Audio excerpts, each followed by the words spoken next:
نحمده ونصلي ونسلم على رسوله الكريم أما بعد فأعوذ بالله من الشيطان الرجيم بسم الله الرحمن الرحيم اهدنا الصراط المستقيم صدق الله العلي العظيم وصدق رسوله النبي الكريم إن الله وملائكته يصلون على النبي يا أيها الذين آمنوا صلوا عليه وسلموا تسليما صلى الله على النبي الأمي وآله صلى الله عليه وسلم صلاة وسلاما عليك يا سيدي يا رسول الله.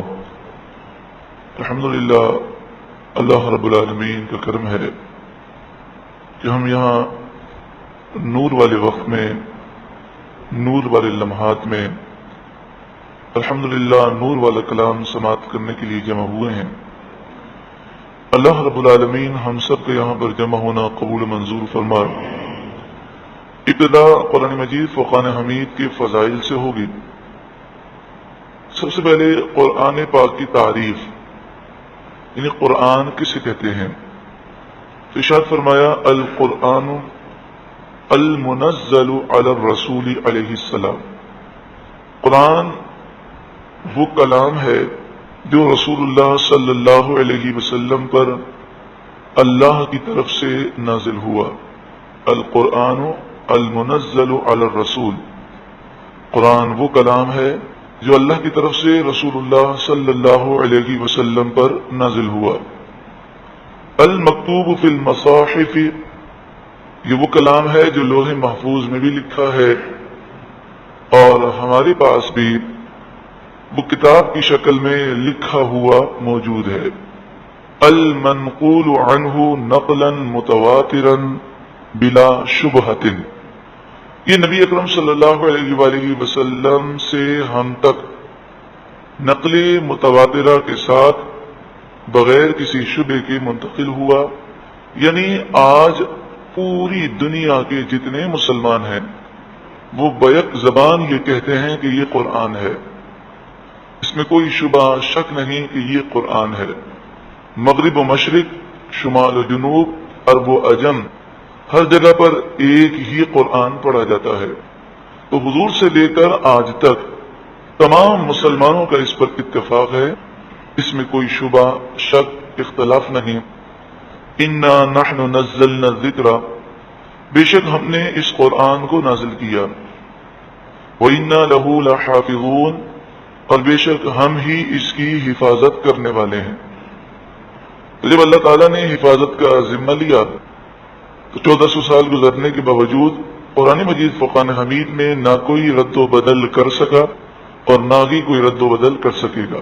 یعنی اس کے زبر زیر پیش، اس کا پڑھنے کا طریقہ، لکھنے کا طریقہ، الفاظ، اس میں رد و بدل نہیں کیا جا سکتا. یہ وہ پیاری کتاب ہے جس کے متعلق سورہ نحل آیت نمبر 89 میں ارشاد فرمایا وَنَزَّلْنَا عَلَيْكَ الْكِتَابَ تِبْيَانًا لِكُلِّ شَيْءٍ، اور ہم نے آہستہ آہستہ آپ صلی اللہ علیہ وسلم پر وہ کتاب نازل کی. یعنی تقریباً 23 سال کے عرصے میں وہ کتاب نازل فرمائی تِبْيَانًا لِكُلِّ شَيْءٍ، جس میں ہر چیز کا روشن بیان موجود ہے. یعنی جب یہ کتاب آپ پر مکمل نازل ہو گئی تو پیارے آقا صلی اللہ علیہ وآلہ وسلم کو اللہ نے اس کتاب کا جو علم عطا فرمایا تو اس میں اولین سے لے کر آخرین تک مکمل علم موجود ہے. تو اس کتاب کو اللہ نے نازل فرمایا اور حضور صلی اللہ علیہ وسلم کو اولین اور آخرین کا علم عطا فرمایا. تو یہ حضور صلی اللہ علیہ وآلہ وسلم کو جو علم عطا کیا گیا اس کتاب کا، حضور کے بعد جن اللہ کے نیک بندوں کو کتاب کا علم جتنا زیادہ ملا ہی ان کی معلومات میں اضافہ تھا، اتنا ہی وہ اولین اور آخرین کے علم کو جانتے تھے. جیسے قرآن مجید فرقان حمید کا علم رسول اللہ نے صحابہ کرام کو دیا، لیکن حضرت عبداللہ بن عباس رضی اللہ تعالی عنہما جنہوں نے ایک موقع پر رسول اللہ کی تعظیم کی اور ادب کیا، وہ تعظیم اور ادب رسول اللہ کو اتنا پسند آیا حضرت عبداللہ بن عباس رضی اللہ تعالی عنہما کے لیے دعا کی کہ اے اللہ تو انہیں قرآن کا فہم عطا فرما. تو حضور کی دعا کا صدقہ ہے کہ حضرت عبداللہ بن عباس رضی اللہ تعالی عنہما قرآن پاک کا تمام صحابہ میں سب سے بڑھ کر فہم رکھتے ہیں.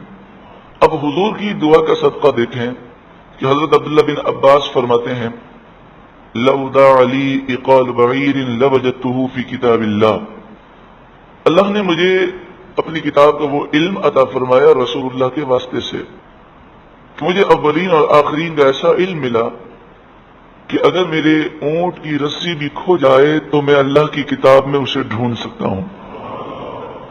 جمیع العلم فی القرآن، آپ آگے ارشاد فرماتے ہیں سارا علم قرآن میں موجود ہے، لیکن لوگوں کی عقلیں سمجھنے سے قاصر ہیں، ان میں سمجھنے کی طاقت نہیں ہے. جیسے سمندر میں ہیرے جواہرات ہوتے ہیں لیکن جو غوطہ نہ لگا سکے اسے کچھ نظر نہیں آتا. قرآن مجید فقان حمید وہ پیاری کتاب ہے کہ جس کے متعلق خود ارشاد فرمایا سورہ بنی اسرائیل وَنُنَزِّلُ مِنَ الْقُرْآنِ مَا هُوَ شِفَاءٌ وَرَحْمَةٌ لِّلْمُؤْمِنِينَ، اور ہم نے وہ قرآن نازل کیا جو شفا ہے اور مومنوں کے لیے رحمت ہے. قرآن مجید فقان حمید شفا ہے، ہر طرح کی اس میں شفا ہے، بیماریوں سے شفا بھی ہے، ظاہری جسم کی بھی شفا ہے، باطنی جسم کی بھی شفا ہے، اور گناہوں کے مرض سے بھی یہ پیارا کلام شفا دیتا ہے. اس پیارے کلام میں یہ تاثیر ہے کہ جو دل رکھتا ہے، جو حقیقت میں زندہ دل رکھتا ہے، جو متقی ہے، پرہیزگار ہے، جو اللہ کا خوف رکھتا ہے، وہ جب قرآن سنتا ہے تو ولایت کے اعلیٰ درجے پر پہنچ جاتا ہے، اور قرآن کی برکت سے اس کے علم میں اور اس کے درجات میں، اس کے تقوی میں اضافہ ہوتا رہتا ہے. اور جو دل کا مریض ہے، یعنی دل اس کا سخت ہے، زنگ آلود ہے، دل پر میل لگا ہوا ہے، تو اس پر بھی قرآن اس طرح اثر کرتا ہے کہ اگر وہ غور سے سنے تو قرآن پاک اس کے زنگ کو، میل کو اور اس کی سختی کو ایسا دور کر دیتا ہے کہ قرآن کا جب اسے فیض ملتا ہے تو اسے بھی اللہ کا قرب نصیب ہو جاتا ہے. خود قرآن نے ارشاد فرمایا سورہ قاف آیت نمبر 37 ان فی ذلک لذکری لمن کان لہ قلب، بے شک اس قرآن میں ضرور نصیحت ہے اس کے لیے جس کا دل زندہ ہو. یعنی جو اللہ والا ہے وہ بہت بلند درجات پاتا ہے، لیکن جس کا دل زندہ نہ ہو وہ بھی اگر قرآن غور سے سنے تو اسے بھی قرآن زندہ کر دیتا ہے. او القى السمع وهو شہید، یا وہ کہ جو دماغ حاضر رکھ کر توجہ سے قرآن سنے تو یہ قرآن اس کے لیے بھی نصیحت ہے. دیکھیں سورہ احقاف آیت نمبر 29 26واں پارہ اور چوتھے رکوع میں ارشاد فرمایا وَإِذْ صَرَفْنَا إِلَيْكَ نَفَرًا مِنَ الْجِنِّ، اور یاد کیجئے محبوب صلی اللہ علیہ وسلم جب ہم نے آپ کی طرف جنات کے ایک گروہ کو کیا، وہ جا رہے تھے، فجر کا وقت تھا، میرے آقا صلی اللہ علیہ وسلم فجر کی نماز میں صحابہ کرام کو نماز پڑھا رہے تھے اور قرآن کی تلاوت فرما رہے تھے. تو وہ جنات گزرتے گزرتے رک گئے. یستمعون القرآن، وہ قرآن سننے لگے. فلما حضروہ، پھر جب وہ آپ کے دربار میں آئے اور انہوں نے جب قرآن سنا، قالوا انصتوا، تو وہ آپس میں ایک دوسرے کو اشارے سے کہنے لگے خاموش رہو، غور سے سنو. پھر جب جنات نے غور سے سنا تو قرآن آگے وضاحت سے بیان فرماتا ہے کہ انہیں اللہ تعالیٰ نے ایمان کی دولت عطا فرمائی اور وہ جنات صحابی بن گئے، وہ صحابی جن ہیں. اور رسول اللہ صلی اللہ علیہ وسلم نے ایک نشست میں انہیں وہ علم عطا فرمایا کہ پھر جنات نے جا کر اپنی قوم میں تبلیغ فرمائی اور کتنے جنات کو مسلمان کر لیا. اسی طرح دیکھیں سورۃ المائدہ آیت نمبر 83 7ویں پارے کی پہلی آیت وَإِذَا سَمِعُوا مَا أُنزِلَ إِلَى الرَّسُولِ اور جب وہ سنتے ہیں اس کلام کو جو اس رسول پر نازل کیا گیا صلی اللہ علیہ وسلم. اور یہ آیت کریمہ کن لوگوں کے بارے میں نازل ہوئی؟ نجاشی اور اس کے دربار کی پادری حضرت جعفر طیار رضی اللہ تعالی عنہ نے قرآن کی تلاوت کی. وَإِذَا سَمِعُوا مَا أُنزِلَ إِلَى الرَّسُولِ، اور جب وہ سنتے ہیں اس کلام کو جو اس رسول صلی اللہ علیہ وسلم پر نازل کیا گیا، تَرَىٰ أَعْيُنَهُمْ تَفِيضُ مِنَ الدَّمْعِ، تو تم دیکھتے ہو ان کی آنکھوں کو کہ آنکھوں سے آنسو ابل رہے ہیں. مما عرفوا من الحق، اس وجہ سے کہ انہوں نے حق کو پہچان لیا. نجاشی رو پڑا، سارے پادری رو پڑے اور رسول اللہ کا کلمہ پڑھ کر مسلمان ہو گئے. رسول اللہ کے دربار میں ایک موقع پر 40 پادری آئے اور آپ نے جب سورہ یاسین شریف کی تلاوت کی تو وہ تلاوت سنتے ہی روتے ہوئے مسلمان ہو گئے. یہ قرآن کا معجزہ ہے کہ قرآن دلوں کے زنگ کو دور کر دیتا ہے، اور اگر دل کا زنگ دور ہو اور قرآن سنیں تو مزید درجات بلند ہو جاتے ہیں. حضرت امام بیہقی علیہ رحمہ روایت کرتے ہیں کہ حضرت عبداللہ بن عمر رضی اللہ تعالی عنہما سے روایت ہے، رسول اللہ صلی اللہ علیہ وآلہ وسلم نے ارشاد فرمایا، ان هذه القلوب، بے شک یہ جو دل ہیں، تصدع کما یصدع الحدید، جس طرح لوہے کو زنگ لگ جاتا ہے، اذا اصابہ الماء، جب لوہے کو پانی لگ جائے تو اسی طرح ان دلوں پر بھی زنگ لگ جاتا ہے، گناہوں کا زنگ، کہ پھر انسان دین کی طرف، نصیحت کی طرف مائل نہیں ہوتا. قیل یا رسول اللہ صلی اللہ علیہ وسلم وما جلاؤها، عرض کی گئی یا رسول اللہ صلی اللہ علیہ وآلہ وسلم کون سی ایسی چیز ہے جو ان دلوں کو صاف ستھرا کر دے اور اس کے زنگ کو دور کر دے؟ یہ کیسے ہوگا؟ قال، پیارے آقا صلی اللہ علیہ وسلم نے فرمایا، کثرت ذکر الموت و تلاوت القرآن، دو چیزیں ایسی ہیں جو دلوں کو روشن و منور کر دیتی ہیں، چمکا دیتی ہیں، نصیحت و دین کی طرف مائل کر دیتی ہیں. پھر عالم یہ ہوتا ہے کہ انسان بات سنتا ہے، آنکھوں سے آنسو جاری ہو جاتے ہیں، گناہ کے قریب نہیں جا سکتا، کانپ جاتا ہے. اللہ کا خوف، اللہ دیکھ رہا ہے، یہ تصور قائم ہو جاتا ہے، مگر کیسے؟ دلوں کا زنگ دور ہوتا کیسے ہے؟ کثرت ذکر الموت و تلاوت القرآن، موت کو کثرت سے وہ یاد کرے اور قرآن کی تلاوت کثرت سے کرے، یعنی قرآن سمجھ کر وہ پڑھے. سورہ فاتحہ کے فضائل، مسلم شریف کی حدیث ہے، عن ابی ہریرہ رضی اللہ تعالی عنہ، حضرت ابو ہریرہ رضی اللہ تعالی عنہ سے روایت ہے، قال رسول اللہ صلی اللہ علیہ وسلم، رسول اللہ صلی اللہ علیہ وآلہ وسلم نے ارشاد فرمایا، من صلی صلاۃ لم یقرأ فیہا بأم القرآن فہی خداج فہی خداج فہی خداج، جو نماز پڑھے اور نماز میں ام القرآن یعنی سورہ فاتحہ کو نہ پڑھے تو اس کی نماز نہ مکمل ہے، ناقص ہے، ناقص ہے.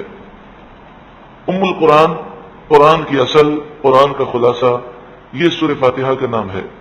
حضرت ابو ہریرہ نے جب یہ حدیث لوگوں کو سنائی تو لوگوں نے کہا، انا نکون وراء الامام، ہم تو کبھی کبھی امام کے پیچھے بھی ہوتے ہیں، یعنی جماعت سے جب نماز پڑھتے ہیں تو اس موقع پر تو رسول اللہ صلی اللہ علیہ وآلہ وسلم نے ہمیں قرآن پڑھنے سے منع کیا، اور خود قرآن پاک نے ہمیں یہ حکم دیا، وَإِذَا قُرِئَ الْقُرْآنُ فَاسْتَمِعُوا لَهُ وَأَنصِتُوا، سورہ اعراف آیت نمبر 204. اور جب قرآن پڑھا جائے تو غور سے سنو اور خاموش رہو. تو امام جب قرات کرتا ہے تو اس وقت بھی خاموش رہنا ضروری ہے، اور جب قرات کی آواز نہ آئے تب بھی خاموشی کے ساتھ قیام کرنا مقتدی کے لیے ضروری ہے. اور رسول اللہ صلی اللہ علیہ وآلہ وسلم نے فرمایا، قراءۃ الامام لہ قراءۃ، کہ امام کا پڑھنا مقتدی کے لیے کافی ہے. اور آپ نے سختی سے منع فرمایا کہ امام کے پیچھے قرآن میں سے کچھ بھی نہ پڑھو. اور آپ کہتے ہیں کہ سورہ فاتحہ اگر نماز میں نہ پڑھی جائے تو نماز ناقص ہوتی ہے۔ مسلم شریف میں امام مسلم علیہ رحمہ لکھتے ہیں کہ جب انہوں نے کہا انا نکون وراء الامام، بے شک ہم تو امام کے پیچھے ہوتے ہیں، تو آپ نے یہ نہیں فرمایا کہ کوئی بات نہیں، تم قرآن باقی نہ پڑھا کرو لیکن سورہ فاتحہ تو امام کے پیچھے پڑھ لیا کرو، یہ ضروری ہے، یہ آپ نے نہیں فرمایا۔ یعنی حضرت ابو ہریرہ کے جواب سے ان لوگوں کا رد ہو جاتا ہے کہ جو یہ کہتے ہیں کہ امام کے پیچھے سورہ فاتحہ پڑھنا واجب ہے، ضروری ہے، یا وہ کہتے ہیں پڑھی جا سکتی ہے۔ حضرت ابو ہریرہ یہ کہتے ہیں کہ بھئی یہ تو جو قاعدہ ہے یہ صرف قرآن پڑھنے کا ہے، باقی سورہ فاتحہ آپ امام کے پیچھے پڑھ سکتے ہیں۔ آپ نے کیا فرمایا؟ آپ نے فرمایا اقرا بہا فی نفسک۔ اس کا لفظی ترجمہ یہ ہوتا ہے کہ تو سورہ فاتحہ کو اپنے جی میں، دل میں پڑھا کر، اور پڑھنا جو ہوتا ہے وہ دل میں نہیں ہوتا، پڑھنا زبان سے ہوتا ہے۔ یعنی گویا کہ حضرت ابو ہریرہ کہتے ہیں زبان سے مت پڑھنا سورہ فاتحہ، دل میں سورہ فاتحہ کا تصور لانا۔ اگر امام کی آواز آ رہی ہو تو سورہ فاتحہ کی آواز آ رہی ہے تو اس کے معنی پر غور کر، اور اگر امام سری قرات کر رہا ہے جیسے ظہر کی، عصر کی نماز ہے، اور سورہ فاتحہ کی آواز نہیں آ رہی، تو حضرت ابو ہریرہ یہ نہیں کہہ رہے کہ زبان سے پڑھ، بلکہ فرماتے ہیں دل میں اس کا تصور کرو، اس کے معنی کا۔ یعنی اس سے سورہ فاتحہ کی اہمیت کا اندازہ آپ لگا سکتے ہیں۔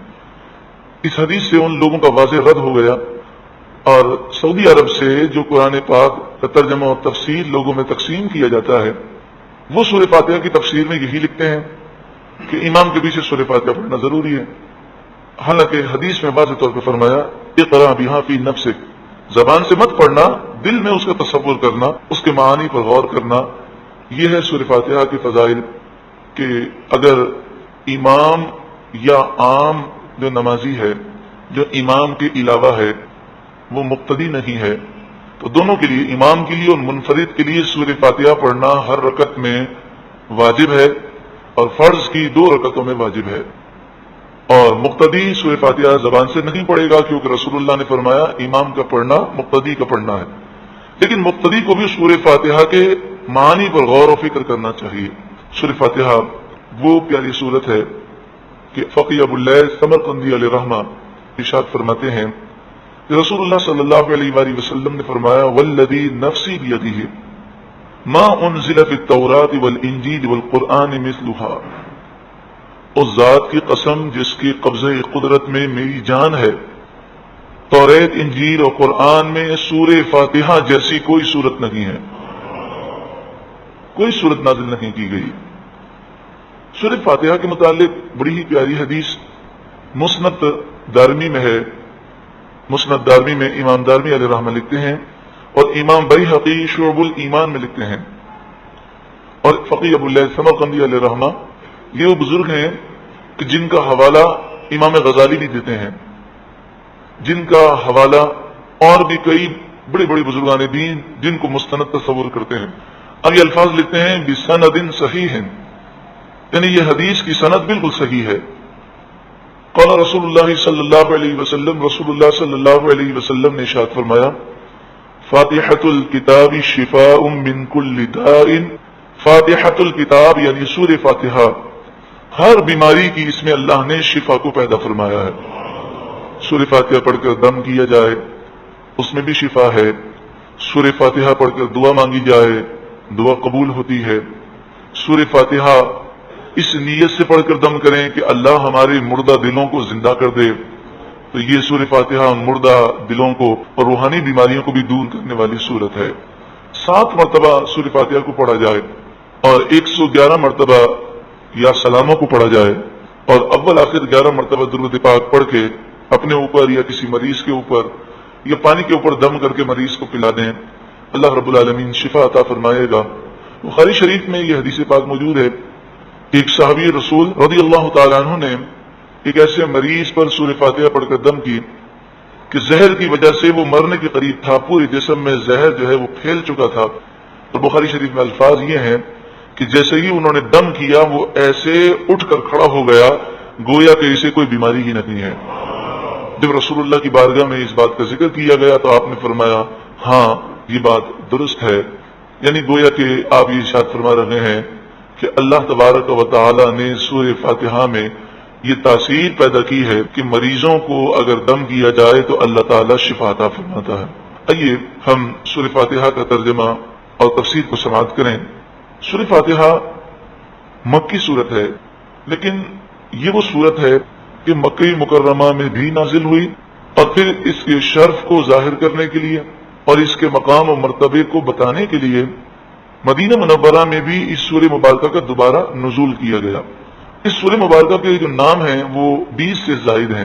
سورہ شفا، سورہ فاتحہ، فاتحۃ الکتاب، ام القرآن، ام الکتاب، وافیہ، کافیہ اور کئی نام، اور یہ سارے نام حدیث طیبہ سے انہیں اخذ کیا گیا۔ قرآن مجید فرقان حمید کی ترتیب کے اعتبار سے پہلی صورت ہے، اور نزول کے اعتبار سے اس کا نمبر محققین کے نزدیک 5 ہے۔ نزول کا مطلب یہ ہوتا ہے کہ سب سے پہلے دیکھیں آپ، سورہ علق نازل ہوئی، اقرا، اور اس کی 5 آیتیں سب سے پہلے نازل ہوئیں، لیکن وہ پہلے پارے میں نہیں بلکہ 30ویں پارے میں ہے۔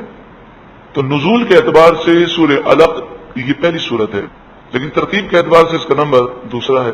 تو اسی طرح سورہ فاتحہ جو ہے نزول کے اعتبار سے اس کا 5 نمبر ہے، یعنی 4 صورتوں کی ابتدا نازل ہو چکی، اس کے بعد سورہ فاتحہ نازل ہوئی۔ یہ جو لفظ ہم نے کہا 4 صورتوں کی ابتدا، اس کا مطلب یہ ہے کہ جیسے سورہ علق نازل ہوئی تو سورہ علق کی ابتدائی 5 آیتیں پہلے نازل ہوئیں اور باقی آیتیں وہ بعد میں نازل ہوئیں۔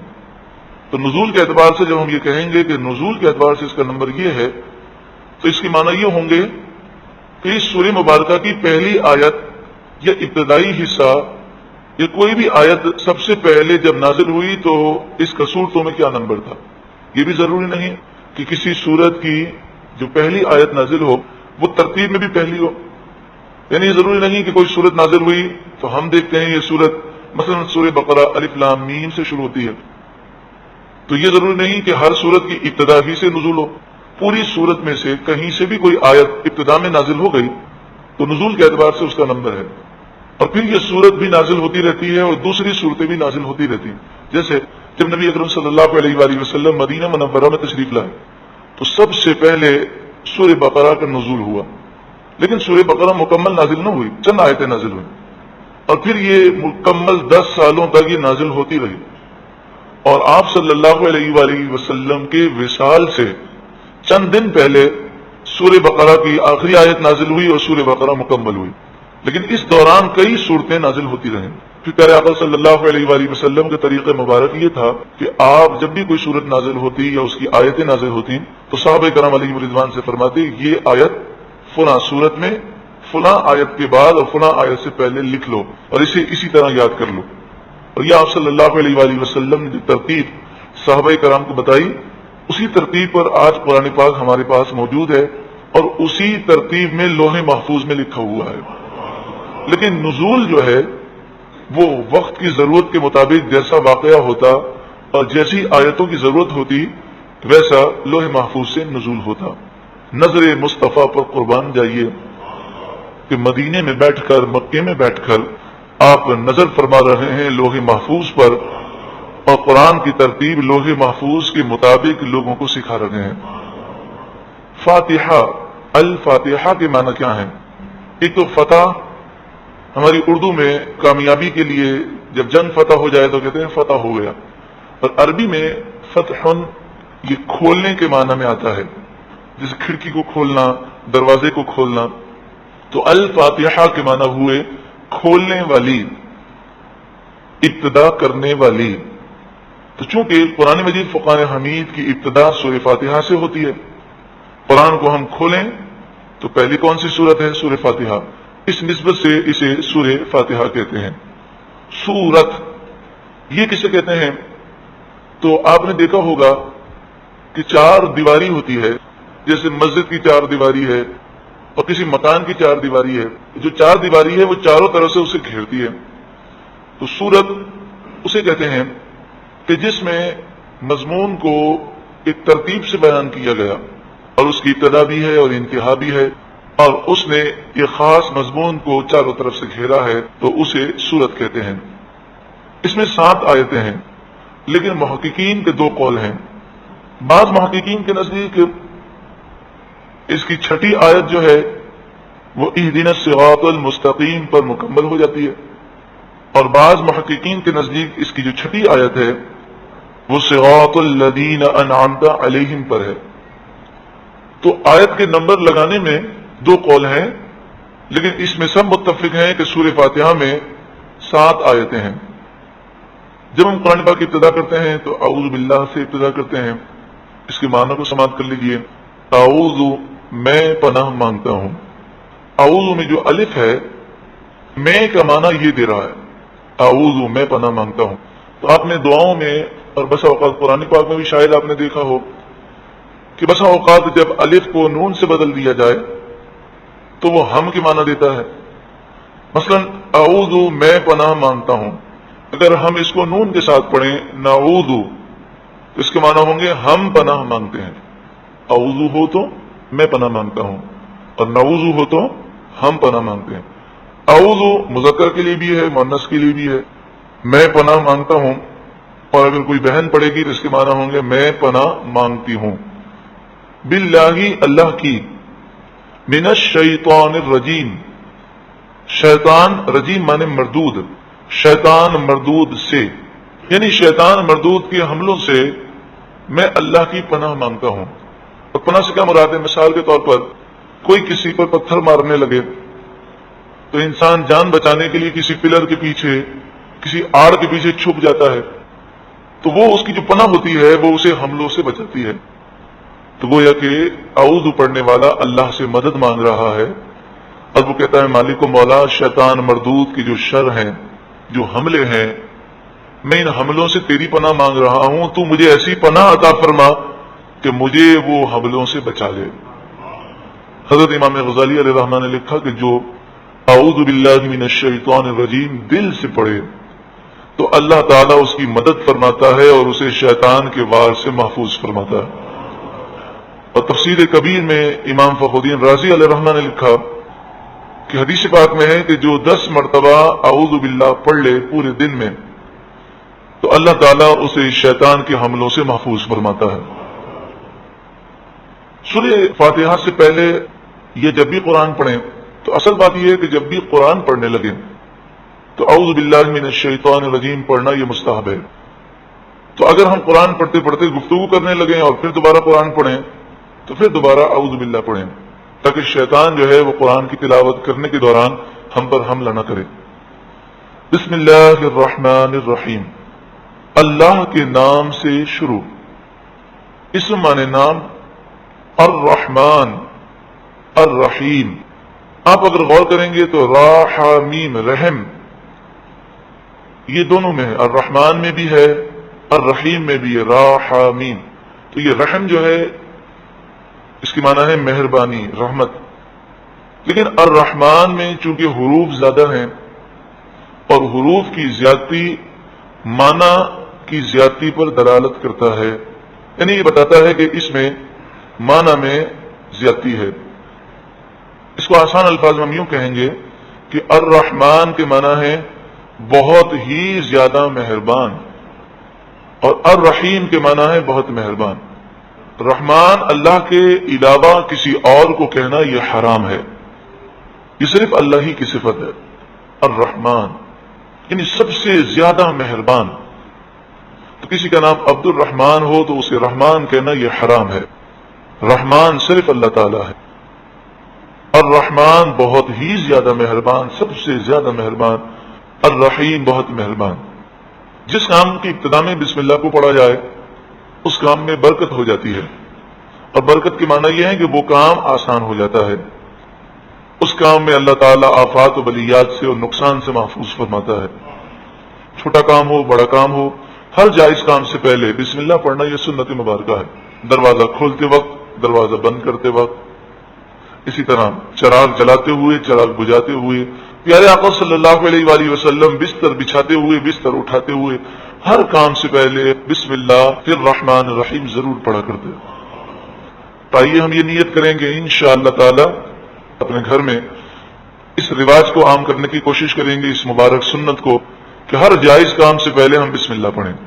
جیسے گھر میں داخل ہوں تو اگر گھر میں داخل ہوں اور بسم اللہ نہ پڑھیں تو شیطان گھر میں آ جاتا ہے، اور پھر لڑائی جھگڑے نا اتفاقیاں اور بے برکتی ہوتی ہے. تو ہم یہ پابندی لگا دیں کہ جو بھی گھر میں آئے بسم اللہ پڑھ کے آئے اور سلام کر کے آئے، انشاءاللہ خیر و برکت و سلامتی کا دور دورہ ہوگا. الحمد، ال کے یہاں معنی ہے تمام، حمد حمد خوبی تعریفیں، للہ لام زیر لی کے معنی ہے کے لیے، تمام خوبیاں اللہ کے لیے ہیں.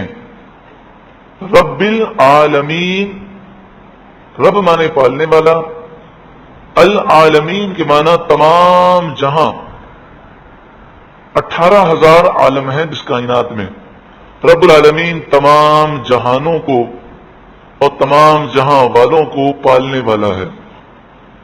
رب کی معنی کیا ہے؟ رب کی معنی ہے پالنے والا، یعنی حقیقی طور پر پالنے والا، حقیقی طور پر نعمتیں دینے والا، اور جیسی ضرورت جیسا موقع ویسی نعمت دینے والا. یعنی بچہ ماں کے پیٹ میں ہے تو اسے وہاں بھی روزی دی جا رہی ہے. دنیا میں آتا ہے، ابھی دانت نہیں ہے، وہ کوئی ٹھوس غذا ہضم نہیں کر سکتا، اللہ نے ماں کا دودھ عطا فرمایا، پھر اسے ٹھوس غذا دی گئی. پھر جب کچھ اور بڑا ہوا، اس سے اس کا گزارا نہیں ہو سکتا، اللہ نے اسے دانت عطا فرمائے، اب وہ ایسی غذا کھا سکتا ہے جسے وہ چبا کر کھا سکے. تو جیسے ضرورت، ابتدا سے لے کر کمال تک پہنچانے والا. رب کے معنی ہے ابتدا سے لے کر کمال تک پہنچانے والا. بیج ہے، بیج سے پودا نکلتا ہے، کتنا چھوٹا ہے، اتنی ہوائیں چلتی ہیں، اللہ حفاظت فرماتا ہے جس کو وہ رکھنا چاہتا ہے، اور وہ بالکل تناور درخت بن جاتا ہے، اور اس سے پھل، وہ ذائقے سب کچھ پیدا ہوتے ہیں. تو ابتدا سے لے کر کمال تک پہنچانے والا اور ہر لمحے نعمتیں دینے والا، 70 ماؤں سے بڑھ کر بلکہ ساری کائنات سے بڑھ کر اپنے بندوں سے پیار کرنے والا. الحمدللہ رب العالمین، تمام خوبیاں، تمام تعریفیں، تمام حمد اللہ کے لیے ہیں جو سارے جہان والوں کا پالنے والا ہے. الرحمن، بہت ہی زیادہ مہربان، الرحیم، بہت مہربان، بہت رحم کرنے والا. دنیا میں مسلمانوں، کافروں سب کو نعمتیں دیتا ہے، اور آخرت میں اس کی نعمتیں خاص ہیں صرف مسلمانوں کے لیے، اور کافر ہمیشہ ہمیشہ جہنم میں جلتے رہیں گے. مالک یوم الدین، مالک یہ تو اردو میں بھی استعمال ہوتا ہے، یوم دن یہ بھی اردو میں استعمال ہوتا ہے. دین، دین تو ایک تو مذہب کو کہتے ہیں، جیسے دین اسلام، ان الدین عند اللہ الاسلام. بے شک دین، مذہب اللہ کے نزدیک صرف اسلام ہے، باقی سارے مذاہب باطل ہیں. اور دین کا ایک معنی فیصلہ بھی ہوتا ہے. تو یہاں پر فیصلہ ہے قیامت کا دن. پتہ چلا کہ ایک لفظ کے کئی معنی ہوتے ہیں، ہر جگہ ایک ہی معنی نہیں چلانا چاہیے. عبارت کے اعتبار سے اور تفسیر کے اعتبار سے اس کا ترجمہ ہوتا ہے مالک یوم الدین، فیصلے کے دن کا مالک، یعنی قیامت کے دن کا مالک. الرحمن الرحیم کے بعد قیامت کے دن کا ذکر ہے. ذرا ترتیب سے دیکھیں تو پہلے فرمایا تمام خوبیاں اللہ کے لیے ہیں، پھر اللہ کی صفات کا بیان ہے کہ وہ سارے جہاں والوں کا پالنے والا ہے. جس طرح پالنے کے لیے شفقت ضروری ہے، مہربانی ضروری ہے، جیسے ماں باپ اپنے بچوں کو پالتے ہیں اللہ کی عطا سے، تو اللہ نے ان کے دلوں میں ہمدردی پیدا کی، محبت پیدا کی. اگر یہ چیزیں نہ ہوتی تو وہ نہ پال سکتے. یہاں تک کہ درندے، ان کے دلوں میں بھی اللہ نے ان کے بچوں کے لیے محبتیں پیدا کی. تو پالنے کے لیے رحمت، ہمدردی، شفقت یہ چیزیں ضروری ہیں. تو فرمایا سارے جہاں والوں کا پالنے والا اللہ ہے، سب سے بڑھ کر مہربان ہے، سب سے بڑھ کر رحم کرنے والا ہے، رحمت دینے والا ہے. جب رحمت کا ذکر ہوا تو کوئی اس کا یہ مطلب بھی نہ لے کہ پھر جو چاہیں دنیا کے اندر کریں. تو فرمایا مالک یوم الدین، قیامت کے دن کا وہ مالک ہے. تم دنیا میں آئے ہو، تمہیں زندگی اللہ کی مشیت کے مطابق، اللہ کی مرضی کے مطابق، اللہ جو چاہتا ہے اس کے مطابق گزارنی ضروری ہے، ورنہ کل بروز قیامت وہ تمہارا حساب لے گا. ایاک نعبد و ایاک نستعین. اب قیامت کے دن کامیابی کے لیے کیا چیزیں ضروری ہیں؟ تو قیامت میں نہ کرنسی کام آئے گی، نہ بنگلے، نہ کاریں. قیامت میں تو نیک اعمال کام آئیں گے. تو ایاک نعبد میں عبادت کا ذکر ہے اور وایاک نستعین میں مدد کا ذکر ہے. یعنی عبادت یہ ضروری ہے، اللہ کی فرما برداری، لیکن اے مالک ہم تیری توفیق کے بغیر عبادت نہیں کر سکتے، یہ عبادت کرنے میں تو ہماری مدد فرما. ایاک، ایا خاص، کا تیری، خاص تیری، نعبد اس کا لفظی ترجمہ ہے ہم عبادت کرتے ہیں. سورہ کافرون میں اعبدو بھی آیا اور کئی مقام پر. آپ کو ابھی اعوذ باللہ میں ہم نے عرض کیا تھا کہ جب نون کی جگہ الف لگا دیا جائے تو کئی ایسے عربی کے صیغے ہیں کہ جہاں پر معنی جو ہے فوراً چینج ہو جاتا ہے. نعبدو کے معنی ہے ہم عبادت کرتے ہیں، اور اگر کہیں قرآن میں ہو اعبدو تو اس کے معنی ہوں گے میں عبادت کرتا ہوں، اور ہو لا اعبدو تو اس کے معنی کیا ہوں گے میں پوجا نہیں کرتا، عبادت نہیں کرتا. یہ لفظ پوجا اور عبادت، عبادت عربی لفظ ہے اور اسی کا ترجمہ پوجا ہے، لیکن ہمارے یہاں پر یہ عرف بن گیا ہے کہ جب اللہ کی عبادت کی جائے تو ہم عبادت کہتے ہیں، اور جب بتوں کی پوجا پاٹ کی جائے تو اسے پوجا کہتے ہیں. لیکن عبادت عربی لفظ ہے اور پوجا جو ہے اس کا ترجمہ ہے. اور اسی لیے جو قدیم اردو ہے اس میں پوجا کا لفظ استعمال ہوتا ہے، وہ کہ آج کل کی اردو کے اندر یہ لفظ عجیب و غریب سمجھا جاتا ہے. تو اب دیکھیں سورہ کافرون میں اعلیٰ حضرت امام اہل سنت نے آپ نے پوجا کا ترجمہ کیا، تو وہ چونکہ 100 سال 125 سال پرانا ترجمہ ہے، تو اس زمانے میں یہ رائج تھا کہ عبادت عربی لفظ ہے اور اس کا ترجمہ پوجا استعمال ہو. تو خیر یہ ایک آپ کو علمی باتیں عرض کی، اگر یاد رہیں گی تو فائدہ ملے گا، اور یاد نہ بھی رہیں تب بھی اس کی برکتیں آہستہ آہستہ ضرور ملیں گی انشاءاللہ تعالی. یہ باتیں اس لیے کی جا رہی ہیں کہ اس سے انسان کو سیکھنے کا شوق پیدا ہوتا ہے. نعبدو ہم عبادت کرتے ہیں، لیکن چونکہ یہ دعا ہو رہی ہے اور دعا میں جب ترجمہ ہو تو اسے دعائیہ انداز میں ترجمہ کرنا ضروری ہے. تو ایاک نعبد ہم تیری ہی عبادت کریں. اے مالک تو قیامت کے دن کا مالک ہے، تو ہمیں توفیق عطا فرما کہ ہم تیری ہی عبادت کرتے رہیں اور ہمیں اس میں کامیابی مل جائے. وَإِيَّاكَ نَسْتَعِينُ اور ہم تجھ ہی سے مدد مانگیں. وَإِيَّاكَ اور خاص تیری، نستعین ہم مدد مانگتے ہیں. یہ لفظی ترجمہ ہے نستعین. عربی میں عون یہ مدد کو کہتے ہیں، اور جب عربی میں سین اور تا کا اضافہ کیا جائے تو مدد چاہنا ہوتا ہے. تو نستعین ہم مدد چاہتے ہیں، ہم مدد مانگتے ہیں، یہ معنی ہوئی اس کے. اور چونکہ یہ دعا مانگی جا رہی ہے تو وَإِيَّاكَ نَسْتَعِينُ کہ اللہ تو ہمیں توفیق عطا فرما کہ ہم تیری ہی عبادت کریں، اور اس عبادت کرنے پر اے مالک ہم تجھ ہی سے مدد مانگتے ہیں. تو ہم پر کرم کر دے کہ ہمیں توفیق دے کہ ہم تجھ ہی سے مدد مانگیں. یہاں پر یہ بات یاد رہے کہ قرآن مجید فرقان حمید میں کوئی لفظ بھی ضرورت سے زائد نہیں ہے. تو مفسرین بیان کرتے ہیں کہ ایاک ایک کافی ہے. ایاک نعبد و نستعین ہوتا تب بھی بات مکمل ہو جاتی، لیکن ایاک 2 مرتبہ ریپیٹ کیوں کیا گیا؟ جب ایک سے بات مکمل ہو جاتی ہے تو قرآن ایک لفظ بھی زائد، ضرورت سے زائد بیان نہیں فرماتا، کیونکہ ضرورت سے زائد ایک جملہ بھی کہنا کہ فضول ہے، اور اللہ کا کلام فضول الفاظ سے پاک ہے. تو کہا کہ اس میں حکمت یہ ہے کہ عبادت اور مدد مانگنے کو الگ الگ کیا گیا. عبادت صرف اور صرف اللہ ہی کی ہو سکتی ہے، اللہ کے سوا کسی اور کی عبادت کرنا یہ شرک ہے، کفر ہے. ایسا شخص جہنمی ہے اگر اسی پر اس کا خاتمہ ہو جائے. لیکن جہاں تک مدد کا تعلق ہے تو مدد حقیقی طور پر کرنے والا صرف اور صرف اللہ تعالی ہے. اور باقی ہم دوسروں سے جو مدد مانگتے ہیں، جو تعاون مانگتے ہیں، تو اس میں کوئی حرج نہیں کہ یہ جو مدد مانگنا ہے اس عقیدے کے ساتھ ہے کہ اللہ ہی مددگار ہے، یہ تو ذریعہ اور وسیلہ ہے.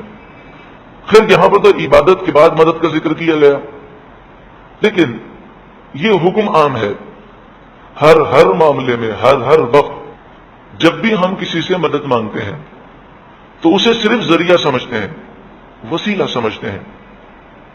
حقیقی طور پر یہی عقیدہ مسلمانوں کا ہے کہ مدد صرف اللہ ہی نے کی ہے، اللہ نے اسے ذریعہ وسیلہ بنایا، اللہ نے اسے مقام و مرتبہ دی۔ مثلا ڈاکٹر مدد کرے، ہمارا پڑوسی مدد کرے، کوئی سیلاب زدگان کی ہم مدد کریں، کوئی ڈوب رہا ہو اس کی مدد کرے، یا حضرت عمر رضی اللہ تعالیٰ عنہ کے دور میں جب قحط پڑا تو حضرت بلال جو اذان دیتے تھے ان کے علاوہ دوسرے صحابی ہیں حضرت بلال، وہ قبر انور پر رسول اللہ کے دربار میں حاضر ہوئے اور حضور صلی اللہ علیہ وآلہ وسلم سے مدد مانگی اور عرض کیا رسول اللہ صلی اللہ علیہ وآلہ وسلم بارشیں نہیں ہو رہی ہیں، قحط سالی ہے۔ تو جب حضور کی بارگاہ میں عرض کی تو رات کو سوئے تو خواب میں رسول اللہ کا دیدار نصیب ہوا۔ اور یہ حدیث محدثین نے صحیح سند کے ساتھ ذکر کی اور رسول اللہ نے فرمایا کہ ان قریب بارش ہوگی، اور حضرت عمر سے کہنا ذرا ہوشیاری سے کام لیں، دانائی سے کام لیں۔ حضرت عمر کو جب انہوں نے خواب سنایا تو وہ رو پڑے اور کہنے لگے مالک و مولا، میں تو اپنی طاقت کے مطابق دانائی سے کام لیتا ہوں، تو میری مدد فرما۔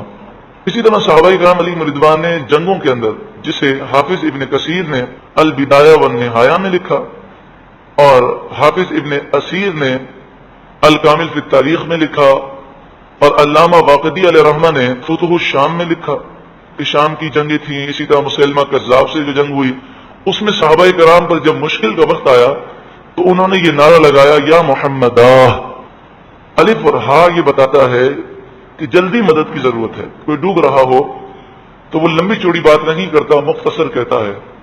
تو جب کوئی آدمی بہت سخت مشکل میں ہو، فوراً مدد کی ضرورت ہو، تو اس کا طریقہ یہ ہے کہ الف اور ہا لگا دیا جائے۔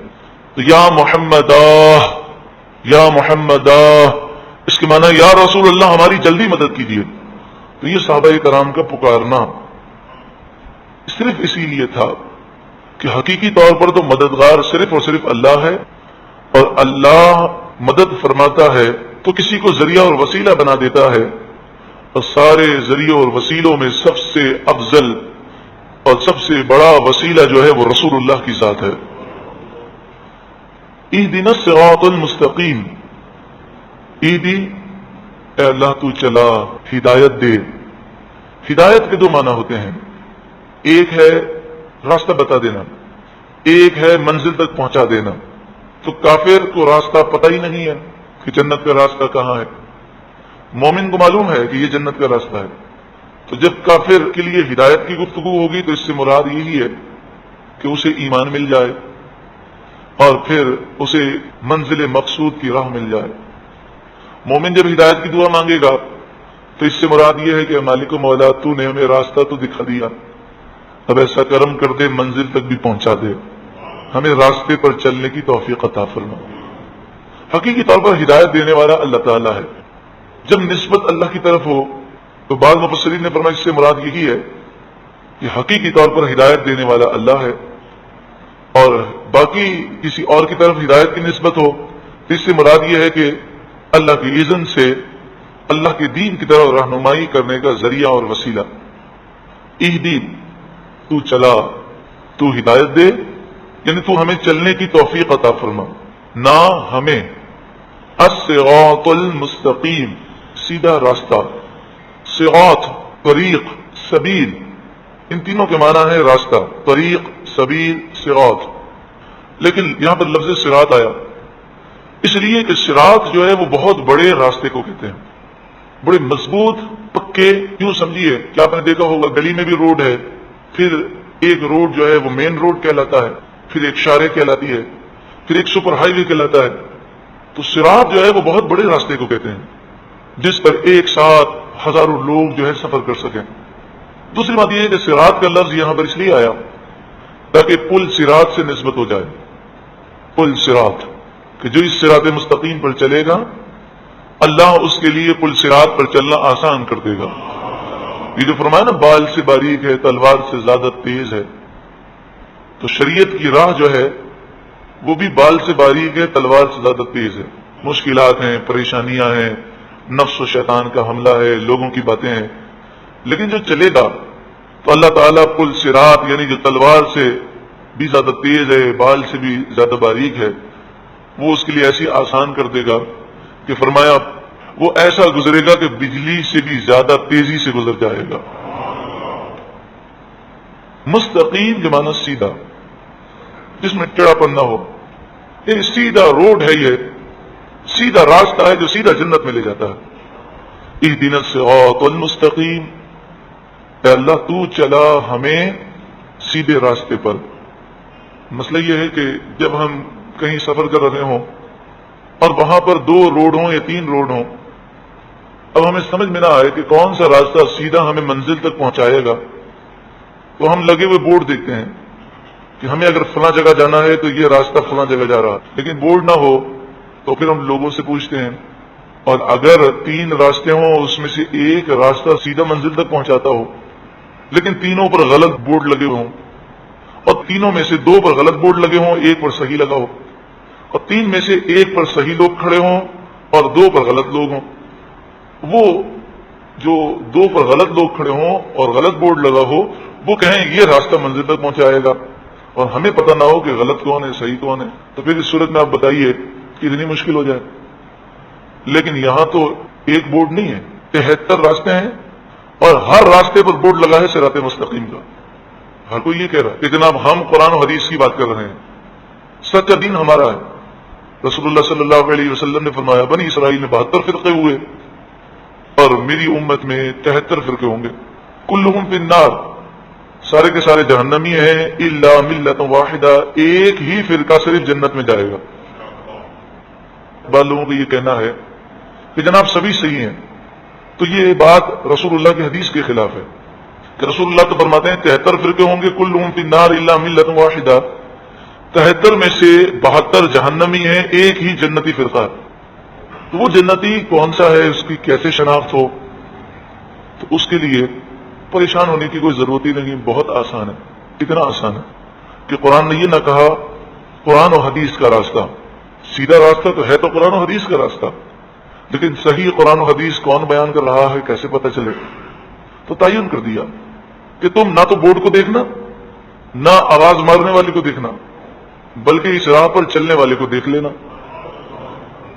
جہاں پر زوردار ٹریفک جا رہی ہو، جہاں پر بڑے بڑے ٹرک، بڑی بڑی بسیں جا رہی ہوں، اور جہاں کا حال یہ ہو کہ گدا گاڑی بھی نہ جا رہی ہو، تو بندہ اس ویران راستے پر چلنے میں ڈر محسوس کرتا ہے. تو جس راستے پر انبیاء کو دیکھو، صحابہ کو دیکھو، اہل بیت اطہار کو دیکھو، اولیاء کاملین کو دیکھو، اسی راستے پر چلو گی، جنتی راستہ ہے. صراط الذین، راستہ ان لوگوں کا، انعمت علیہم، انعمت انعام کیا تو نے، احسان کیا، علیہم جن پر، اے مالک تو ہمیں سیدھے راستے پر چلا، ان لوگوں کے راستے پر چلا جن پر تو نے کرم کیا، یعنی انبیاء، صحابہ، صدیقین، شہداء، صالحین، اہل بیت اطہار، اولیاء کاملین کے نقش قدم پر چلنے کی ہمیں توفیق عطا فرما. میں 1-2 مثالیں دیتا ہوں، اس کی مزید تفصیل کے لیے انشاءاللہ تعالی درس قرآن میں بہت ساری باتیں آئیں گی. انشاءاللہ ہم آپ کو احادیث طیبہ سے اور صحابہ کرام کے عمل سے ثابت کر کے بتائیں گے کہ صراط مستقیم پر چلنے والے صرف اہل سنت و جماعت ہیں. 1-2 مثالیں. اب بتائیے، کسی چیز سے برکت حاصل کرنا اور اس چیز پر ہاتھ پھیرنا، اسے چومنا، اس سے پیار کرنا، اس کی تعظیم کرنا، یہ بتائیے یہ خاصہ کس کا ہے؟ اہل سنت والجماعت کا ہے کہ نہیں؟ اور آپ صحابہ کرام کا عمل دیکھیں تو رسول اللہ سے نسبت رکھنے والی ہر چیز کو وہ چومتے تھے، آنکھوں سے لگاتے تھے، اس کے وسیلے سے دعائیں مانگتے تھے. بلکہ حضرت خالد بن ولید رضی اللہ تعالیٰ عنہ تو منہ مبارک کو ٹوپی میں رکھتے ہیں. فتح دینے والا کون ہے؟ اللہ. لیکن آپ کہتے ہیں کہ اللہ نے مجھے جب بھی فتح دی اس بال مبارک کی وجہ سے دی. یہی عقیدہ اہل سنت والجماعت کا ہے. آپ کو پوری دنیا میں اہل سنت والجماعت کے علاوہ کوئی بھی خالد بن ولید رضی اللہ تعالیٰ عنہ کے اس عقیدے پر آپ کو نہیں ملے گا. حضرت اسماء رضی اللہ تعالیٰ عنہ حضور کا جبہ مبارک نکالتی ہیں اور اسے بھگوتی ہیں، بخاری شریف میں حدیث ہے، اور اس کا پانی مریضوں کو پلاتی تو شفا مل جاتی. شفا کے لیے ایسا کرتے ہیں. تو شفا دینے والا تو اللہ ہے، لیکن وہ جانتی ہیں کہ رسول اللہ کی تو بڑی شان ہے، ان کے جسم مبارک سے لگنے والے جبے کی یہ شان ہے کہ اس کی تعظیم و توقیر کریں اور اس کا پانی مریضوں کو پلائیں تو ان کا بھی بیڑا پار ہو جاتا. تو یہ 2 مثالیں آپ کو دیں، اس کے علاوہ بے شمار مثالیں ہیں. غیر المغضوب علیہم، نہ ان لوگوں کا جن پر غضب کیا گیا، ولضالین، اور نہ ہی گمراہ لوگوں کا۔ المغضوب غضب کیا گیا، الضالین گمراہ۔